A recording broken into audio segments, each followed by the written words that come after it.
Okay, guys, it looks like we're live, so welcome everybody to Webisode Watch Episode 2. Today's episode, we're going to be dealing with some people from a couple of different pieces of web content.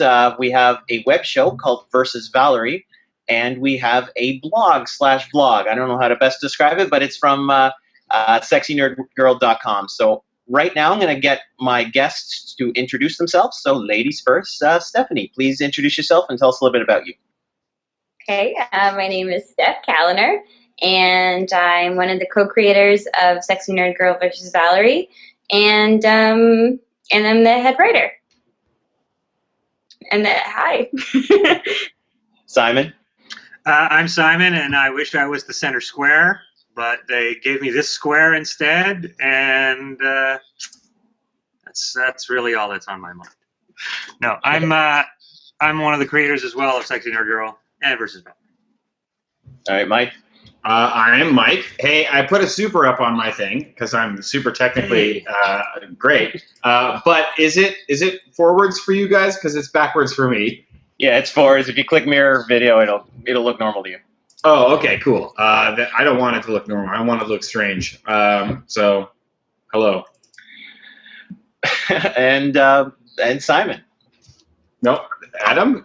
Or you thought it was Simon because he's wearing glasses and a goatee? Hey, Adam, sorry about that.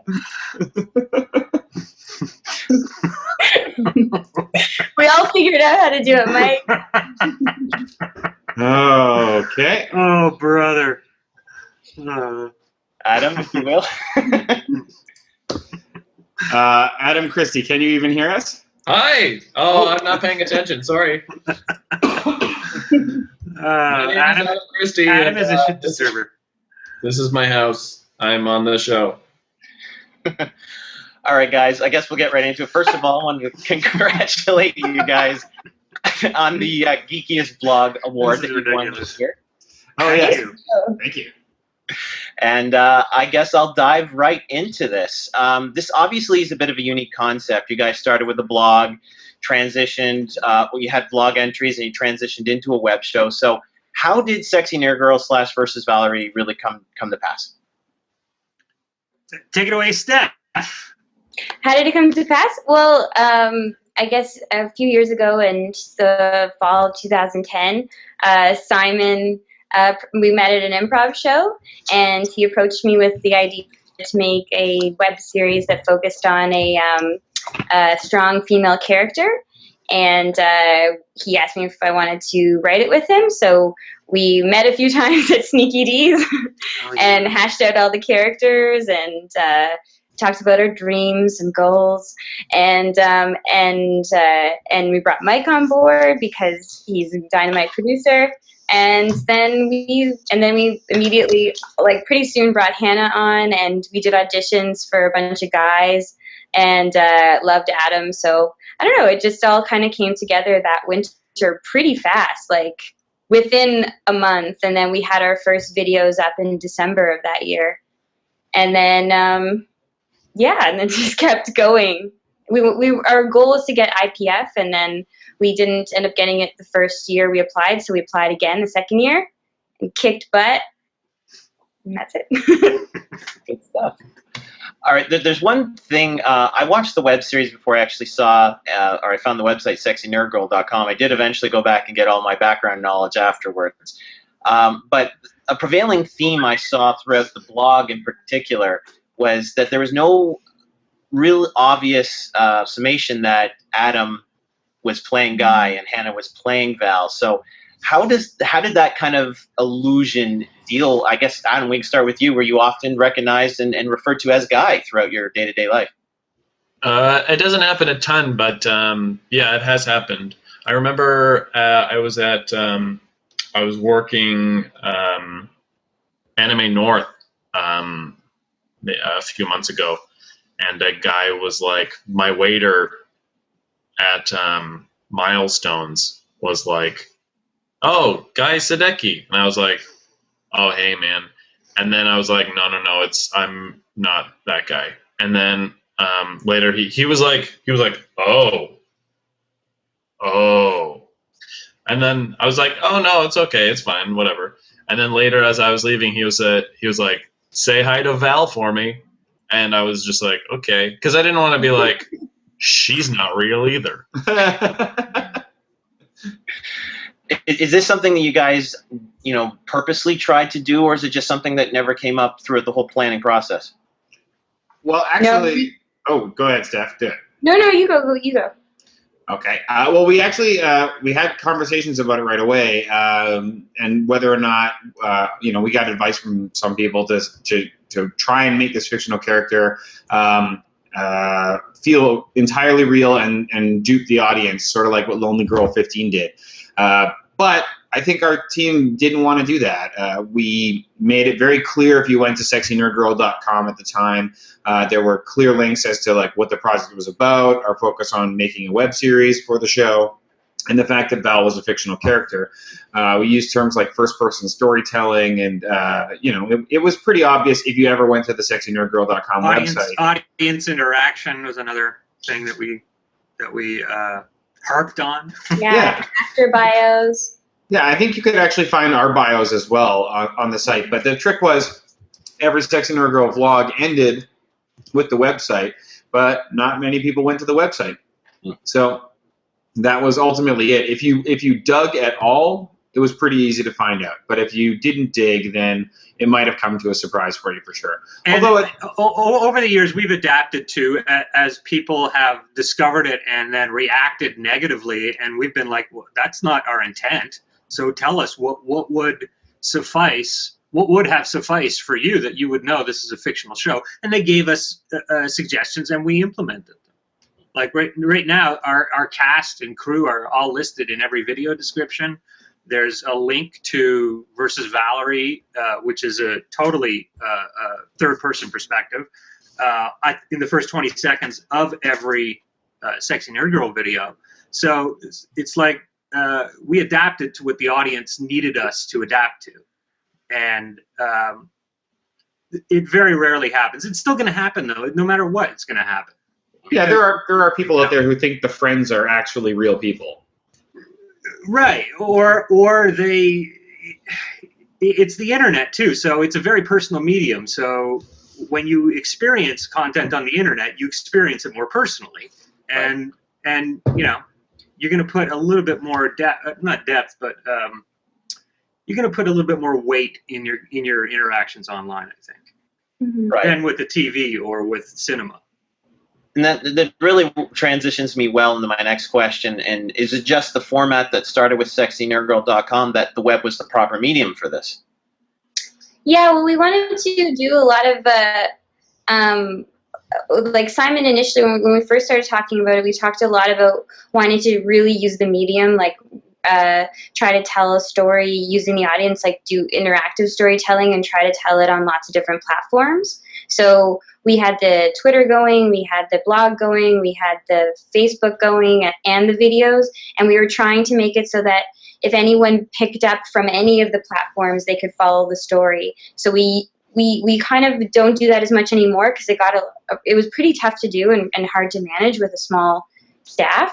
But at first, for a while, like the tweets reflected what was going on in the character's life, reflected what was going on in the blog. Like you could really, there's all these different entry points into one big story. I'm still subscribed to a calendar in my calendar system called Val's Work Schedule, because we had so many different people working on on different pieces that they all needed to know where Val was at that point in her day, so that it would inform what kind of tweets she could put out. Like, was she in front of a computer, or was she stuck at a call center, or was she at rereading? It was actually really important. Where's she right now? She hasn't updated her daybook in a while.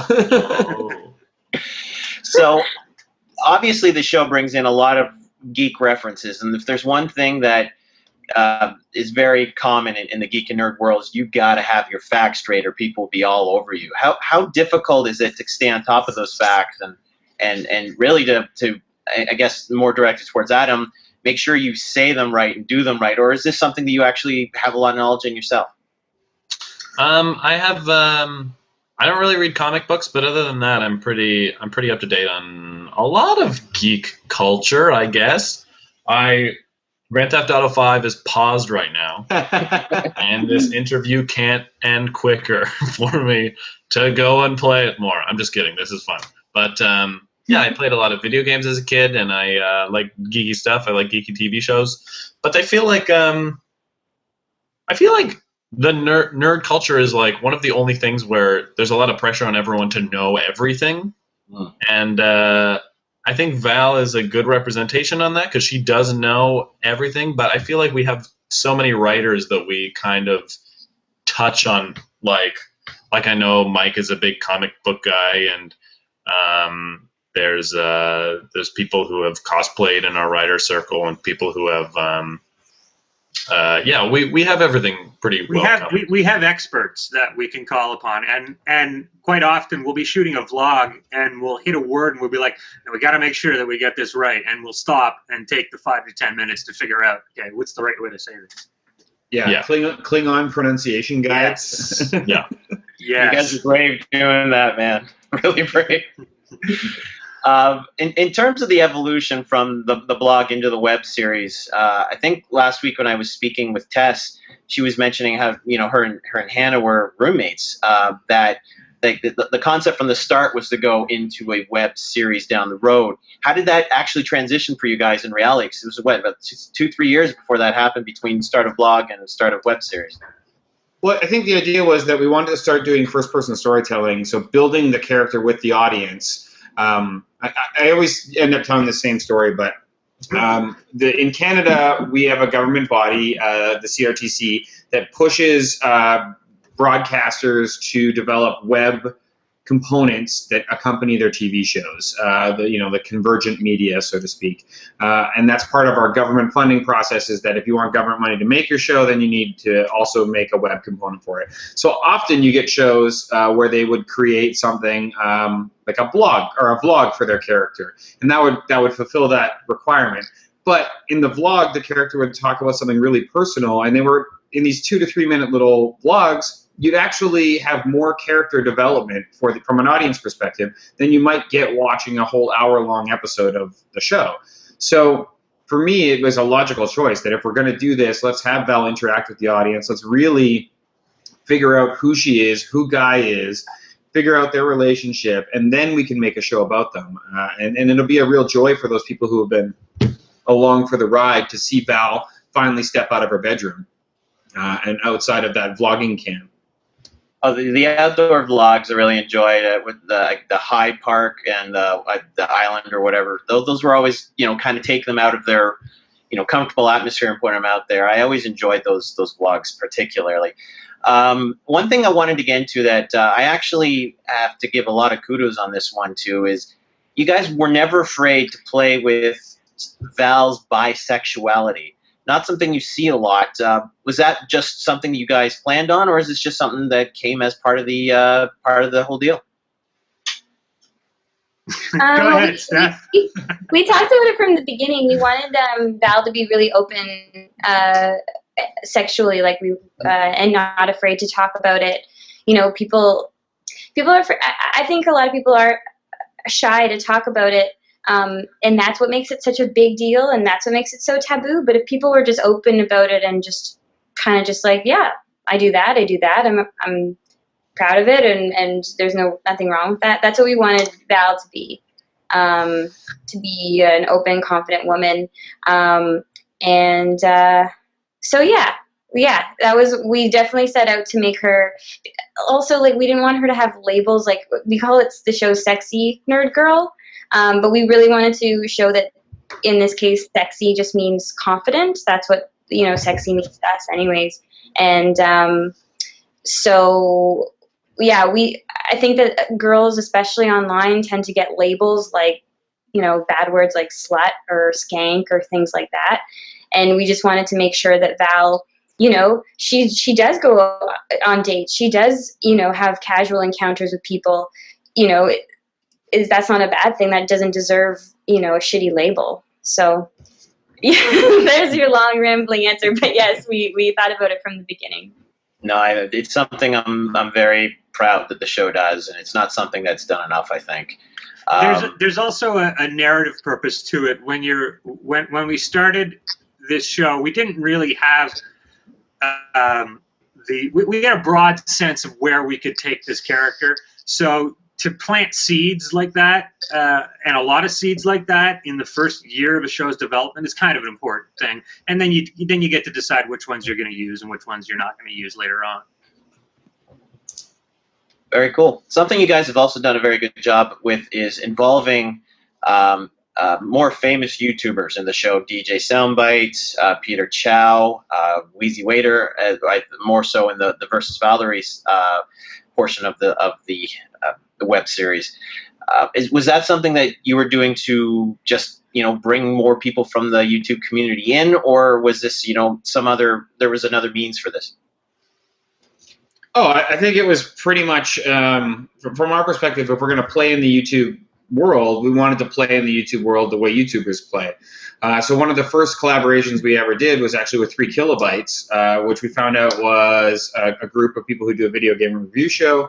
They're located in Mississauga at the time. So we realized we were very close to them, and they kind of seeded a preliminary interaction, not knowing that Val was a fictional character. And we ended up creating a storyline where those 3 people were woven into our fictional universe, where Val actually ended up dating Jay Hooft, who is like a video game reviewer, like a real guy on Facebook. So Val was actually in a relationship with him on Facebook throughout social media. We had photos of them as they would go on dates. He was included on Val's work schedule, so they knew that when they could tweet. And then they had a public breakup over Skype, and then Jay, Mike, and Kat became sort of an integral part of Val's world. So that's why they ended up showing up in Versus Valerie. It was a really cool way to tie them back into the story. So for us, it's always been about collaboration. I mean, who knows? You might end up seeing Peter Chow in season 2 because he's now part of Val's world as that antagonistic prick who's now seen Val's breast. So yeah, that might end up being a thing because that's just what we like to do. One breast. Yeah, just a single one, just a single. Yeah. I believe it was the left. Yeah, it was correct. the left. Yeah. So how do you guys go about promoting this show? I mean, I know the reason why I found it was one of your promotions. You were at Toronto Fan Expo. I think it was you, Adam, that handed me the card, and thank you very much for that. But yeah, how does promotion go, and how difficult is it for a show that's probably on very tight budget?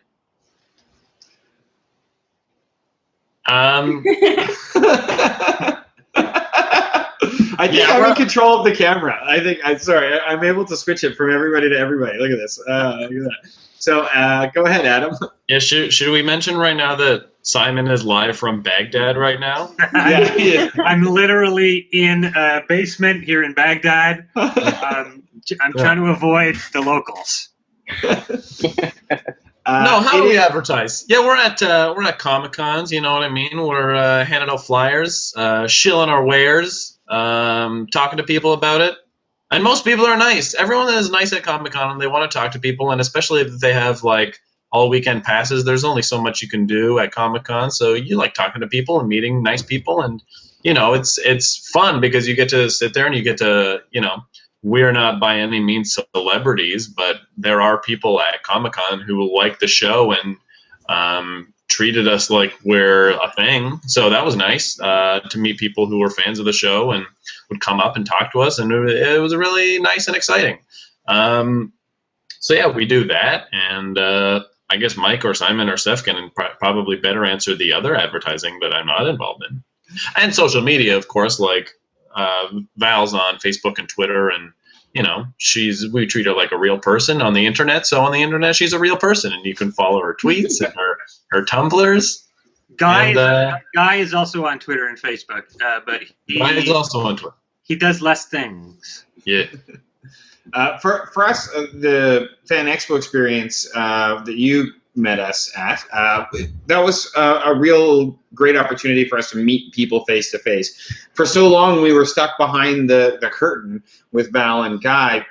We didn't want to ruin that first person narrative by constantly reminding people that we're behind this thing. We wanted people to be able to lose themselves in it, even though for the most part they knew it wasn't real. Because if you're constantly bombarded with the fact that this is a television show, I mean, if every episode of Breaking Bad had like a 3 minute like behind the scenes thing of how they made Breaking Bad, it would start to ruin the illusion that like Walter White is a real person for you subconsciously. So it's like a magician showing you the trick. Yeah, a little bit. Although we were never intending to trick anybody, but we still wanted that kind of illusion to stay real. It's only recently that we've been able to actually get out there and meet people and shake hands and say like, hey, we're the people who made the show. I remember that stuff. Do you remember that the video that we made and like how weird it was to be on the camera in the bedroom for the first time? Yeah, and it was so funny because when we first did that video, we're like, oh, this is easy. We'll just get in front of the camera and we knew our lines.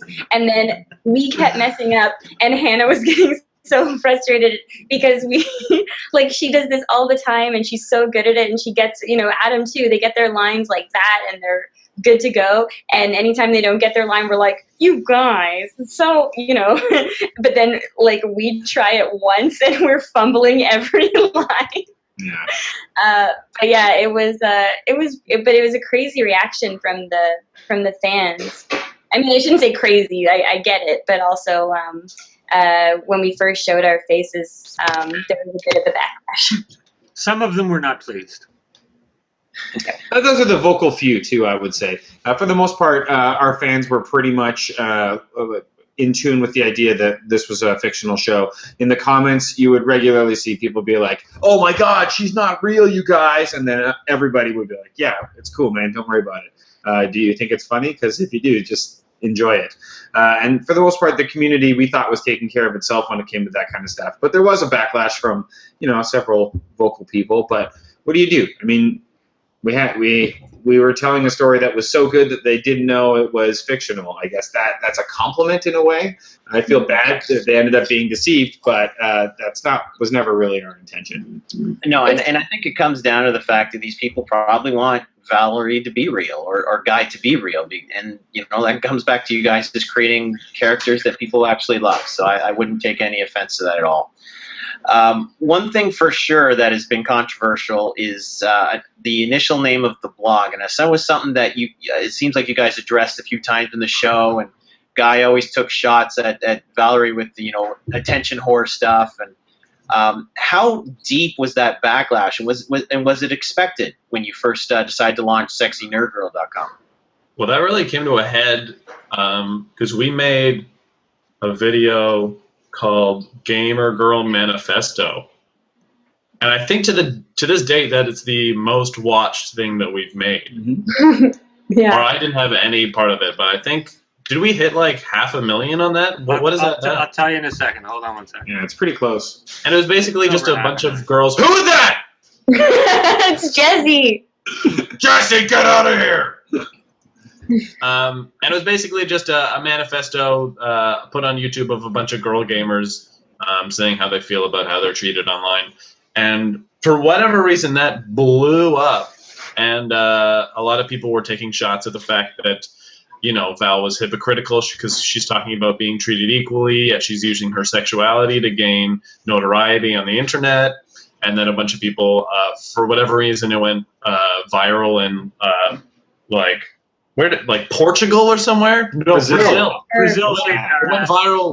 It went viral in Brazil, and then all these Brazilian nerds were just like, "This is an outrage. Brazil supports this," and it was just like crazy for a while. It was like nuts. But that was the only thing that I've heard negative about the name is that crazy outrage. But I guess in the end it was good because I guess bad press is good press. Well, for us too, I mean, it was really important to just redefine that term, right? Like Steph had said, sexy isn't just Maxim magazine. They don't get to own that word. Having a strong, confident, woman who is intelligent and passionate is far more, in my mind, sexy than somebody who looks good in a pair of shorts. So for us, it was about owning that and really redefining it. And of course, you have to think of 3 years ago when Geek Girl was like a taboo thing. I mean, that's not the case anymore. We've gotten over it as a geek culture, but that like fake geek girl is now the new thing that's replacing it, or even fake geeks in general. I don't know, Steph, you were there on the ground floor for it. The name never bothered me. It never bothered me. I don't see anything wrong with being confident enough to call yourself sexy. I don't think that should be a problem. I don't think, I mean, it's not like we had her in a bikini doing the vlogs. She was obviously a really down-to-earth girl. We wrote her down to earth. She acted down to earth. She was dressed down to earth. She was talking about down-to-earth topics. I think it's cool that someone who's pretty normal can call themselves sexy, and I don't think they should get in trouble for that. Nope. And yeah, I don't know, that whole fake geek girl thing makes my blood boil. I get so angry. Where are these fake geek girls? Like, I don't understand where all these fake geek girls that everyone's mad They're at over are. here. They're in Baghdad, over here with me. Oh, I have them all back here in the room. You're force feeding them Firefly right now. Is that That's it? right. Yes, exactly. They're like, we don't like it. We're fake. Yeah, I don't get it either, and whatever, every teach their own. For the longest time, people were pretending to be something else. You want to pretend to be like us? Great. Well, you're welcome to it. Welcome to Halloween. I also used to think of different ways to address that complaint that people have, and one that I thought of is if somebody exposes themselves to this culture, nerd culture, because they want to, become a successful or a celebrity within that culture, they're exposing themselves to that culture, and they're going to become nerdy by doing that. So, as far as I'm concerned, there's no such thing as fake geek anything. Yeah, You're either interested in a topic or you're not, and if you are, then it doesn't take a friggin' kid in his basement to like Lord of the Rings. A 51-year-old college professor can like Lord of the Rings. You know what I mean? Exactly. I think what it comes down to is just like general misogyny, because no one on earth would ever question a guy saying that he was a nerd. Right. Yeah. People will question women on being nerds. There was a video that somebody made a few, maybe it was 2 weeks ago. That was just like that. That played on that. That was, hey guys, it's okay if you're a fake nerd. It was a pretty funny video. Yeah, it doesn't make any sense. It's like, what do they think like these girls are pretending to be nerds for? Like, what are they trying to gain? To swindle us. To Snare you? To swindle you at what? A date? They're swindling my time. My time is important.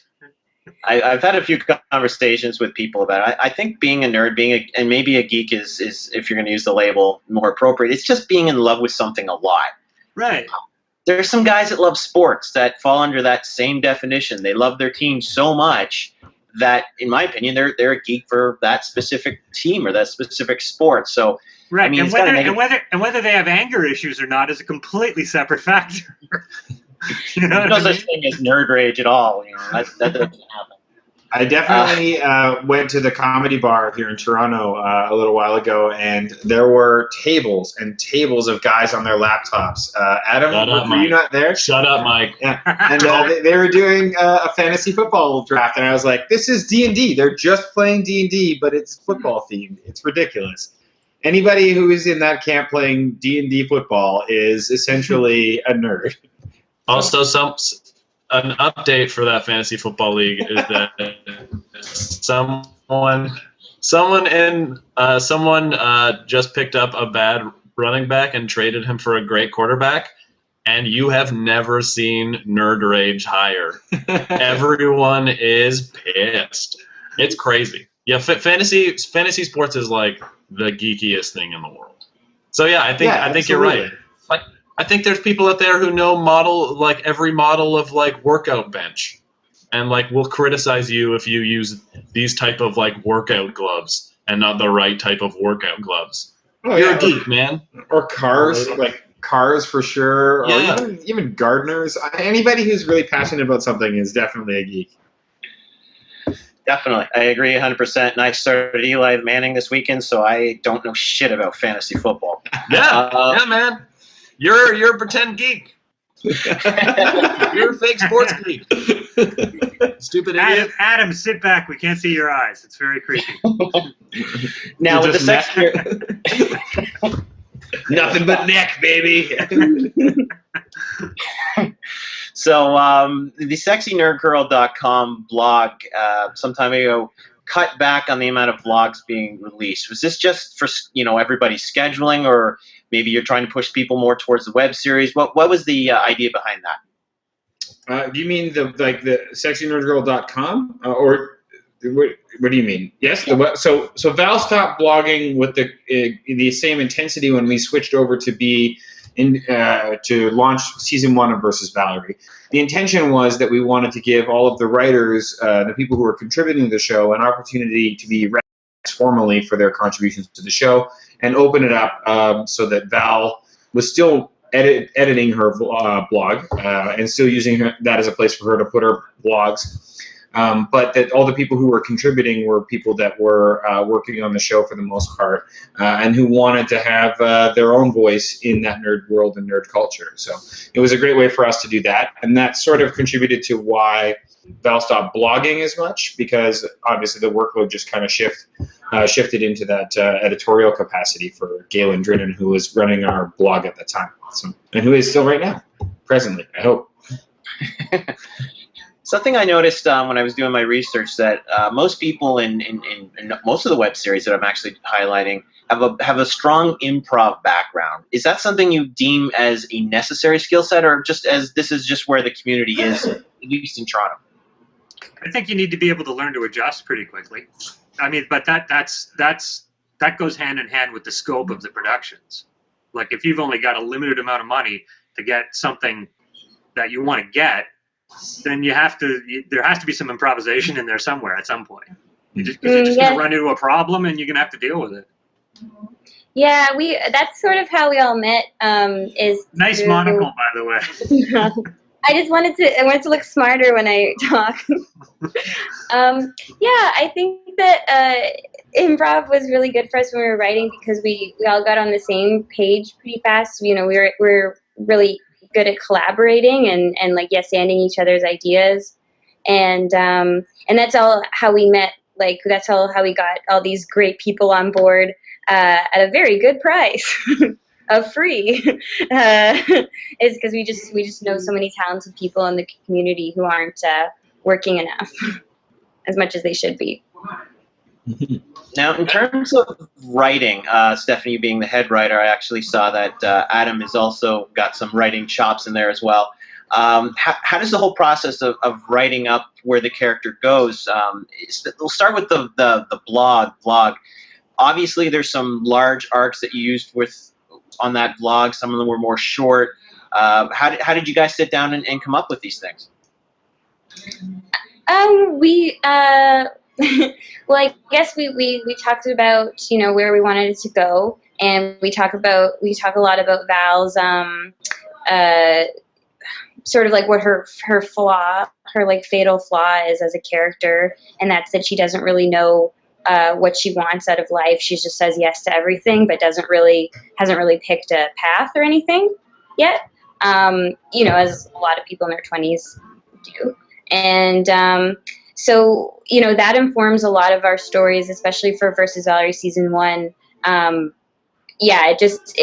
That sort of dictated her path for that by the end of season 1, she'd be ready to find out what the next step is for her in life. And I guess in terms of the actual writing, we had a couple of writers meetings where we got everyone together and brainstormed ideas and jokes and stuff. We sort of started with a rough guideline for every episode of the series, and then all together we just threw in like, what if this happens, or what if this is a Harry Potter episode, what if this is a Matrix episode, and then what kind of like parody things can we do with that enhance the story and sort of get out the because we used a lot of parody to get sort of the, I guess, like metaphors out, like thematic exploration. I think, yeah, that's. Yeah, exactly. So we did that. We did that as a group, and then writers went off and wrote their own episodes, and then we got together again to do a table read sort of thing where we went through the scripts and did a joke pass. We did like a punch-up session on them. Yeah. Excellent. No, But the one. Go ahead, Mike. Oh, I was just going to say that the vlogs are a little bit different than how we wrote the arc for versus Valerie. We still have those discussions, but I mean, Simon, for the most part, has kind of guided the arc of Val's arc over the last little bit with Steph and Kaya's help to kind of like make sure that everybody who's contributing a vlog to I guess Val's vlogging. So they all know sort of where she is emotionally. We had to do most of that work ahead of time for versus Valerie because vlogs were happening in real time with episodes. So Val in episode 2 would go out for dinner with her mother, and then there'd be a consequence vlog, a vlog where we try and bring up something topical with the nerd world and what it means to Val that kind of also sets up episode 3 where she goes to work and essentially quits her job. So we were using the vlogs as kind of connective tissue that you didn't necessarily need to watch, but that would help enhance the story experience for the viewer. And I mean, that's a pretty equation-oriented view of looking at it, but they weren't always necessarily following that. Yeah, it's been really interesting. I don't know, Adam, you've written vlogs. What's it like for you? It's pretty. When I've written other things, it's hard. I find it harder to just go into a script writing program and just start writing away. But I feel like vlogs are very easy because there's a lot of chunks. There's not really like, you don't have to really write a climax or anything, but you kind of write in chunks. And I usually write a list because all of the vlogs I've done and a lot of the vlogs that we have are lists and in a way. Or so yeah, just coming up with different ideas. Like if we're doing like a vlog, like the on Sarah was saying like positions. Yeah, nerdy. Well, that's an example of one that was put out to all the writers. Like, hey, if anyone has a nerdy sex position, please send it in, and we all sent in our ideas for nerdy sex positions, and then they were all compiled, and the best ones were picked. So, yeah, I think writing vlogs is. But of course, then I put into. So you should ask Steph about. Usually, the writer will write the vlog, and then we'll maybe do a second pass on it. But in the end, it's either Steph or Kaya who finalize the vlog. We just, because we do like a pass for voice, because we always want to make sure that the characters sound the same, like they're all their voices sound true to the character. So we usually do that. Like the writer who's writing will do the first draft, and then we'll give notes, and then we'll do a second draft, and then we'll do a quick pass for voice and punch up. The longest plot that we had in the vlog series was 9 months long, and the first 3 months was there were 4 vlogs of Val experimenting with online dating, and it didn't end very well for her, and she just took a vow to not date for 6 months, and that actually led us into the time that we knew that versus Valerie was going to be coming out. So it informed a few choices in that first episode when I think she has just quit her vow, or she's about to, the vow is about to run out. And then the following episode, the vow has run out. That vow led into Guy not being so angsty, I found as well. And for anyone who's watched the whole series, they'll know why. Now, to get into the versus Valerie thing in particular, season 2, guys, where are we at?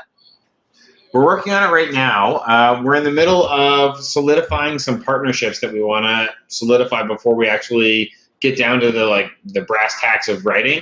Because there's nothing worse than asking people who are working for, not necessarily for free, but for next to nothing, to write a whole series and then find out that, oh, wait, here's a big structural change, and then have to go back and rewrite everything again. So we're just waiting to hear back from a couple different people on what the plan is going to be for that. And once we solidify that, then it's a matter of finishing our financing and we make the series. So I would say you're probably still looking for like a spring release, I would assume, somewhere in there. If not, it'll be late spring. Cool. Yeah. Now, in terms of the structure of the episodes, and you talked about this a little bit earlier, Stephanie. You choose a theme with each episode, which I think is outstanding. How is it easy to work within a framework of a theme? You mentioned or you mentioned earlier that you just kind of pull from there to create content. Is it easy? Is it hard? Is this something that you guys think you can keep up with? I think that it's really fun, and I think we can keep up with it for sure because we'll have the audience is already making tons of suggestions as to what they want to see in season 2, and we've got stuff we really want to do as well. But I think that what we do first is we talk about the plot that we want to do and the themes, and then from there we think, oh well, what does this sound like? Val is she's alone and she's I don't know, she's sort of a lone wolf. Who's also a lone wolf? Captain Mal from Firefly, So I think it's easier first to start with the emotion and then find something in nerd culture that goes there because, these are universal themes, so you'll find them everywhere. So yeah, we start with the theme and then find the parody thing. And then at that point, then we just have more fun and then we just start pulling whatever we think will be really cool to see. Excellent. Okay, I guess we can get into some of your guys' other projects if you want to talk about. Mike, we heard you help out with Space Janitors a little bit. That's true. In season 1, I was the production supervisor, and in season 1 and 2, I was the DOP for the show, which was lots of fun. We had a friend lend us his camera, and that was the camera that we used to shoot versus Valerie, and we used to shoot Space Janitors, which was awesome. His name is Pat O'Mara. He's Chrono Bozo. He did a bunch of music that we incorporated into the show as well. Super. You're going to love this. I actually used to work with Pat at Gilera. What? Yeah, that's awesome. That's hilarious. He's super dude. He's super cool dude. And yeah, he definitely helped both our shows look awesome. And currently I'm working on a show called Wedding Trashers, which is like a video on trial, but with people's wedding videos, which is ridiculous. I don't know. Simon, what are you up to right now? I'm making a podcast called Why So Angry. I know that sounds like a joke, but it's for real. I'm actually making a podcast called Why So Angry that explores and ridicules anger in society. And we recorded 5 episodes, and we'll be releasing them shortly. Nice. Yeah. Calendar? I'm currently working on a TV show in Canada called Working the Angles, and it's going to be on Global starting in February, and it stars Andrea Martin. Ooh. Hey, Steph, would you say that your experience with versus Valerie has helped you get those cool writing jobs? I would, Mike.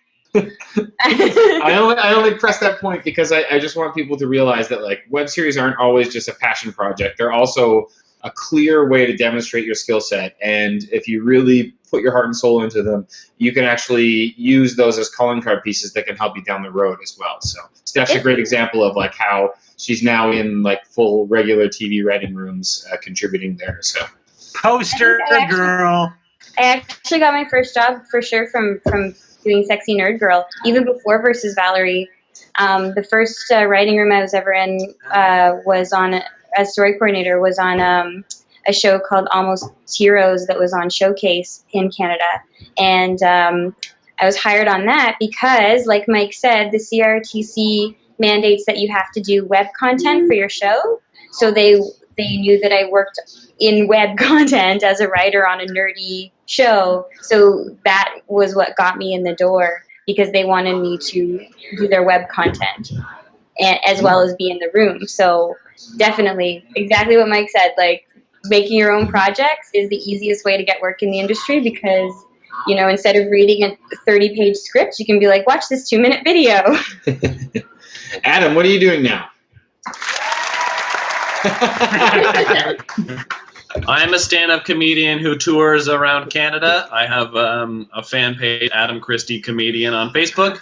Also there, I got a JFL 42 date this Thursday, and I have a lot of other projects that I can't talk about. Go get that hat that's hanging on your wall and put it on. What hat? Isn't there an orange hat there? What is that?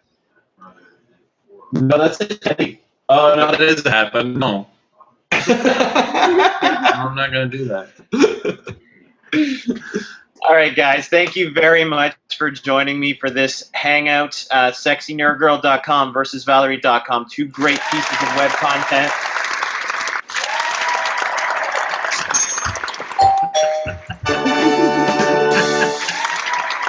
You guys are fucking crazy. And that's it's so quiet all of a sudden when it's done. Anyway, guys, thank you, Val. Thank you all very much for joining me. Enough. Let's go. So thank you very much. We're keeping Adam from playing his Grand Theft Auto. Yeah, that's really happening. So, all right, guys. Thank you guys very much. And until next time, keep on streaming. Thank you. Thanks so much for having us. Thanks for having us. Bye bye. Bye. Thanks.